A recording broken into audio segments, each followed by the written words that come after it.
Hello friends, welcome to more creative. दोस्तों, आज दिनांक 22 दिन रविवार है, वहीं हिंदी महीना माघ और शुक्ल पक्ष की प्रतिपदा है। तो चलिए शुरू करते हैं आज की बड़ी खबरें। यदि आपको खबरें पसंद आए तो वीडियो को लाइक जरूर करिएगा और आप हमें प्रदेश के किस जिले से देख रहे हैं कमेंट बॉक्स में जरूर बताइएगा।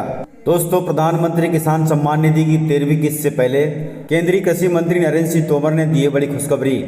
फैसला सुनकर खुशी से झूमने लगे किसान। दोस्तों, केंद्रीय कृषि मंत्री नरेंद्र सिंह तोमर ने कहा कि बाजरे का सेवन करने से न्यूट्रिशन डेफिशिएंसी को आसानी से निपटा जा सकता है।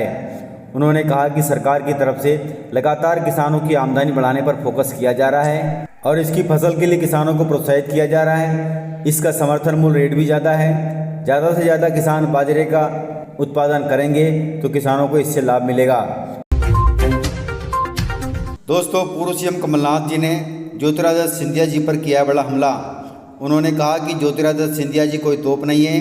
यदि वे तोप होते तो अपने ही चुनाव क्षेत्र में क्यों चुनाव हारते। कमलनाथ जी ने सिंधिया जी पर हमला बोलते हुए कहा कि हमें सिंधिया की जरूरत नहीं है। अगर वे इतने बड़े तोप होते तो ग्वालियर का महापौर चुनाव क्यों हारते, मुरैना का महापौर चुनाव क्यों हारते। दोस्तों, कमलनाथ जी ने यह बात टीकमगढ़ में प्रेस कॉन्फ्रेंस के दौरान कही है। उन्होंने कहा कि निकाय चुनाव में सिंधिया के प्रचार के बावजूद ग्वालियर और मुरैना में दोनों जगह भाजपा महापौर चुनाव हार गई थी। दोस्तों, 69 साल के जगराम जी ने ऊंची कूद में इंदौर को दिलाया सफलता का सोना। दोस्तों, 69 साल में ऊंचा कूदना बड़ी सोचनी बात है। बढ़ती उम्र में शरीर कुछ कमज़ोर होता है, कमर झुक जाती है और लाठी का सहारा लेना होता है। मगर कुछ ऐसे भी होते हैं जो अपनी अनुशासित जीवन शैली से उम्र को अंगूठा दिखाते नजर आते हैं। ऐसे ही शख्स हैं इंदौर के जगराम जाट जी। वे 69 साल पूरे कर चुके हैं, लेकिन ये इस उम्र में कुलांचे भरते हैं। सिर्फ भारत ही नहीं, विदेश में भी इनकी ऊंची कूद का डंका बज रहा है और अपनी सफलता से यह देश को भी गर्व करने का अवसर दे रहे हैं। दोस्तों, हाल ही में श्रीलंका की राजधानी कोलंबो में अंतर्राष्ट्रीय स्पर्धा आयोजित की गई थी। इसमें भारत का प्रतिनिधित्व करते हुए जगराम जाट जी ने 3 अलग अलग वर्ग में स्वर्ण पदक जीता है और देश का नाम विश्व में रोशन किया है। इस प्रकार से उनको बहुत बहुत बधाई, जिन्होंने मध्य प्रदेश का नाम, देश का नाम पूरे विश्व में रोशन किया। दोस्तों, बागेश्वर धाम के प्रमुख धीरेन्द्र शास्त्री जी का कार्यक्रम रायपुर में चल रहा है। रायपुर में धीरेन्द्र शास्त्री जी के दरबार में मुस्लिम युवती ने कहा है, बहुत अच्छा धर्म है, इसमें भाई बहनों की शादी नहीं होती। दोस्तों, बागेश्वर धाम के महाराज पंडित धीरेन्द्र कृष्ण शास्त्री जी के दिव्य दरबार में शनिवार को ओडिशा के 3 लोगों ने धर्म वापसी करके सनातन धर्म को अपनाने की घोषणा की। वहीं एक मुस्लिम युवती ने भी हिंदू धर्म को अपनाया है। उन्होंने कहा कि हिंदू धर्म बहुत श्रेष्ठ धर्म है, इसमें भाई बहन की शादी नहीं होती, 3 तलाक कहकर किसी को छोड़ नहीं दिया जाता।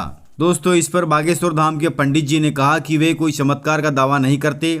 रायपुर वालों, अंधविश्वास और तंत्र मंत्र के फेर में कभी मत पड़ना, पाखंडियों से हमेशा दूर रहना। लेकिन इस प्रकार उनके चमत्कार को देखकर मीडिया और कांग्रेस ने बड़ा हमला बोला है। दोस्तों, मध्य प्रदेश में अब 10 मिनट में पता चलेगा कि शराब जहरीली है या नहीं। इसके लिए फॉरेंसिक लैब में लगेगा अल्कलाइजर। दोस्तों, प्रदेश पुलिस और आबकारी विभाग द्वारा जब्त की गई शराब में अब यह पता लगाना बहुत आसान हो जाएगा कि यह जहरीली तो नहीं है। शराब में अल्कोहल की मात्रा कितनी है, 10 से 15 मिनट के भीतर जाँच के परिणाम सामने आ जाएंगे। दोस्तों, इसके लिए भोपाल के भदभदा स्थित फॉरेंसिक लैब में 60 लाख रुपए से स्वचालित अल्कलाइजर लगाया जा रहा है। इसकी खरीदी के आदेश जारी कर दिए गए हैं। प्रदेश में इस तरह की यह पहली मशीन है। अभी यह सब पता लगाने के लिए अलग अलग तरह के केमिकल का उपयोग किया जाता है। टेस्ट ट्यूब में बारी बारी से यह केमिकल डाले जाते हैं। इस प्रक्रिया को पूरा होने में 10 से 12 घंटे लग जाते हैं। इस कारण लंबी जाँचों की संख्या बढ़ती है, जिससे फैसले लेने में देरी होती है और मुजरिम को सजा नहीं मिल पाती। अब इस व्यवस्था से मिनटों में पता चल जाएगा कि किसने शराब में जहर देकर मारा है, ताकि मुजरिम को सजा जल्दी मिल सके। दोस्तों, कमलनाथ जी ने सीएम शिवराज सिंह चौहान को लिखा है पत्र। उन्होंने पत्र में विद्युत कर्मियों की समस्याओं के निराकरण की मांग की है। इस मामले में उन्होंने सरकार से मांग की है कि उनकी समस्या का तत्काल समाधान किया जाए। दोस्तों, कमलनाथ जी ने कहा कि विद्युत कर्मियों द्वारा आंदोलन करने से प्रदेश की विद्युत सेवा प्रभावित हो सकती है, इसलिए सरकार इनकी मांगों पर तत्काल विचार करें। दोस्तों, आपको बताते चले कि विद्युत कर्मियों की मांग है नियमितीकरण, वेतन वृद्धि, दुर्घटना बीमा सहित कई प्रकार की मांगें हैं। यदि इन मांगों को पूरा नहीं किया जाता तो वे अनिश्चितकालीन हड़ताल पर चले जाएंगे। दोस्तों 74वें गणतंत्र दिवस पर सीएम शिवराज सिंह चौहान जबलपुर में झंडा फहराएंगे। दोस्तों 26 जनवरी को भारत में 74वां गणतंत्र दिवस मनाया जाएगा। इस मौके पर मध्य प्रदेश के साथ देश भर में कार्यक्रम होंगे और झंडा फहराया जाएगा। वहीं 26 जनवरी को सीएम शिवराज सिंह चौहान प्रदेश की राजधानी भोपाल के बजाय जबलपुर में झंडा फहराएंगे। हालांकि आपको बताते चले कि प्रदेश के सभी जिलों के लिए झंडा वंदन की सूची जारी कर दी गई है। कौन अधिकारी कौन मंत्री किस जिले में झंडा फहराएगा, इसकी सारी लिस्ट अधिकारियों तथा मंत्रियों के तक पहुंच गई है। दोस्तों मध्य प्रदेश में मानसून को लेकर बड़ा अपडेट सामने आया है। पश्चिम विक्षोभ से बदलेगा मौसम, छाएंगे बादल और प्रदेश के इन जिलों में हो सकती है बारिश। दोस्तों मध्य प्रदेश के मौसम में एक बार फिर बदलाव देखने को मिलेगा। 22 जनवरी से प्रदेश में फिर से ठंड तेज होगी। वहीं नया पश्चिम विक्षोभ सक्रिय होने से 23 जनवरी से 26 जनवरी तक ग्वालियर चंबल संभाग समेत प्रदेश के कई जिलों में बादल छाएंगे और बूंदाबांदी होगी। दोस्तों मध्य प्रदेश मौसम विभाग के अनुसार प्रदेश के ग्वालियर, शिवपुरी, गुना, दतिया, अशोकनगर, श्योपुर, मुरैना, भिंड समेत बुंदेलखंड के दतिया, सागर, छतरपुर, टीकमगढ़, दमोह, निवाड़ी और पन्ना में हल्की बारिश हो सकती है। वहीं 22 जनवरी से 24 जनवरी तक मौसम ऐसा ही रहेगा। इसके बाद 26 जनवरी तक सागर, रीवा, शिवपुरी, ग्वालियर, इंदौर, बड़वानी, इटारसी, रायसेन, विदिशा समेत कई इलाकों में हल्की से मध्यम बारिश हो सकती है। वहीं भोपाल, इंदौर में 27 जनवरी को बादल छाने के साथ हल्की बूंदाबांदी के आसार है। दोस्तों इस प्रकार से मौसम का अपडेट है, इसलिए आप थोड़ा सतर्क हो जाइएगा।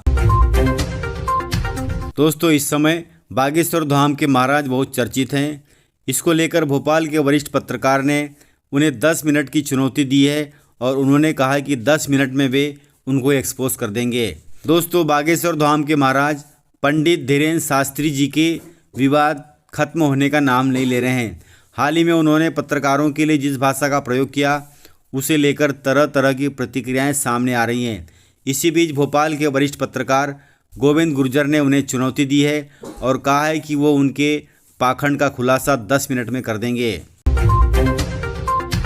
दोस्तों मध्य प्रदेश की 1435 आंगनवाड़ी केंद्रों पर 6 दिनों तक जड़े रहेंगे ताले, अर्थात अब यहां पर पढ़ने वाले बच्चों को नहीं मिलेगा पोषण आहार। दोस्तों सीहोर जिले से खबर है। सीहोर जिले में सैकड़ों बच्चों को आंगनवाड़ी केंद्रों में पोषण आहार नहीं मिलेगा।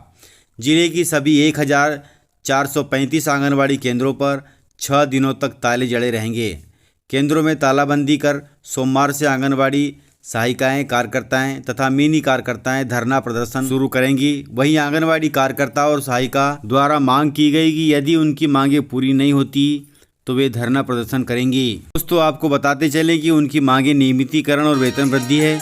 यदि ये सभी मांगें पूरी नहीं होती है तो वे सभी 23 जनवरी से 28 जनवरी तक हड़ताल करेंगी। दोस्तों आपको बताते चले कि उनकी मांगें नियमितीकरण और वेतन वृद्धि है। इस प्रकार से जानकारियाँ थी। यदि आपको जानकारियाँ पसंद आई हो तो वीडियो को लाइक जरूर करिएगा। तो मिलते हैं सर इसी प्रकार की खबरों के साथ अगले वीडियो में। तब तक के लिए जय हिंद, वंदे मातरम, टेक केयर।